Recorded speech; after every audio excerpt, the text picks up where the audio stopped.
আমি এখানে আছি আমার গণতন্ত্রের মা আপসী নেত্রীর মা যখন শুনতে পাচ্ছি অসুস্থ তখন থেকে এখানে আমি অবস্থান করছি যাতে আমার গণতন্ত্রের মা সুস্থ হয়ে দোয়া করি। আমি আমি আমি এখানে আছি আমাদের গণতন্ত্রের মা যতদিন আছে ততদিন আমি এখানে একদিন কম। 23 তারিখে উনি ভর্তি হয়েছে, আমি 24 তারিখে এখানে হাজির।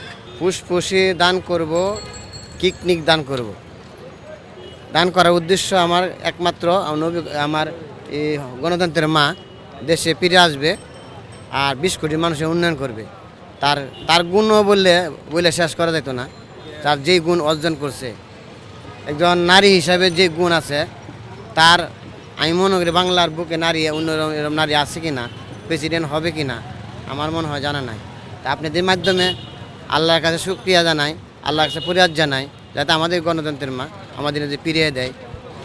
যে যুদ্ধ করছে 17টি বছর, কারা নির্যাতিত থেকে শুরু করে বাড়ি স্বামী বিরাট থেকে শুরু করে দুটি সন্তানকে নিয়ে তার জীবন সবই কাটায় দিছে গণতন্ত্রের রক্ষার জন্য। আসলে ঘুমাবো কি করে? আমাদের মা যেই ভালোবাসা আমাদেরকে দান করছে, সেই মা হাসপাতালে শুয়ে আছে। এই শুয়ার অবস্থা, সে তো আমার কিন্তু মা হই নাকি? মারে তুই সন্তান কখনো ঘুমাইতে পারে?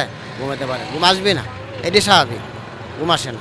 আসলে আপনি যে এটা বলছেন ভাইরাল হওয়ার জন্য আসে, কিংবা ভাইরাল কীভাবে হয় তা আমার এগুলো মন মানুষ আমার কাছে ছিল না, জানি না। একটা জানি গণতন্ত্রের মা অসুস্থ, ফুসফুসে লাগবে, কিডনি লাগবে, সমস্যা, এই দুইটা সমস্যা লাগে আমি আসছি। দুইটি সমস্যা যখনই লাগে তখনই দেবে, এই জন্য আমি অবস্থান করছি। যখন ডাক্তার ডাক দিবে তখন আমি যাবো। ম্যাডামের ড্রাইভার সাহেব বলছে, ডাক্তার সাহেব বলছে তুমি তাকো, যখন প্রয়োজন পড়ে বা তোমাকে লাগে আমরা জানাবো। পরিবারের পক্ষ থেকে এই আমার কতক্ষণ আগে আমার ছেলে আইছিল, মেজর ছেলে, বাবা তুমি বাড়িতে যাও, আমরা তো বিএনপি কর্মী, বিএনপির ভক্ত। আর আসলে ভালোবাসা জিনিসটা আছে না, এগুলা কেউ বাধা আটকায় না। তাকে অন্তর্তক ভালোবাসি, যেই ভালোবাসা আমাদেরকে দিয়ে গেছে সেই অনুযায়ী আমার ভালোবাসা, একটা ফুসফুস ভালোবাসা দেওয়াটা তার কাছে আমার কাছে কিছুই মনে হয় না। কেননা আমি একজন ব্যক্তি, নগণ্য একজন কর্মী যদি দুনিয়াতে চলে যায় তাতে আমার কিছু সামান্য করতে হবে না, কারণ আমি আজকে মরবো না, 2 দিন পরে তো মরবো, থাকবো তো না। তার বিনিময়ে আমার নেত্রী 2-4-5 বছর আল্লাহ হায়াত দান করে দেয়, আমার এই একটা অঙ্গ দিয়া সে যে দুনিয়াতে তাকে 20 কোটি মানুষের উন্নয়ন করবে, বাংলার জন্য উন্নয়ন করবে। আমি তো 20 কোটি মানুষের উন্নয়ন করতে পারতাম না। এবং আমি একজন ভালোবাসি না, 20 কোটি মানুষ তাকে ভালোবাসে, দল বল নির্বিশেষ। এরকম একটি নেত্রী যার বললাম না, তার গুণ বলে শেষ করা যাবে না। আমার চাওয়াই আল্লাহর কাছে সে আমাদের কাছে ফিরিয়ে দেয়।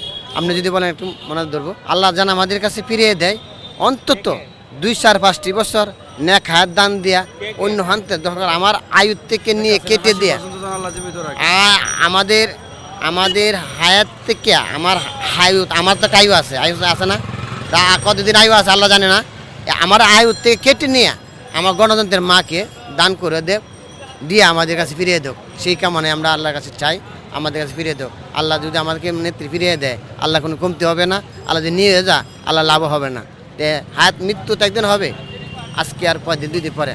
আমরা চাচ্ছি আল্লাহর কাছে জান ভিক্ষা যে আমাদের মাঝে 2-4-5 দিন, 2-4-5 বছর হায়াত দান করো।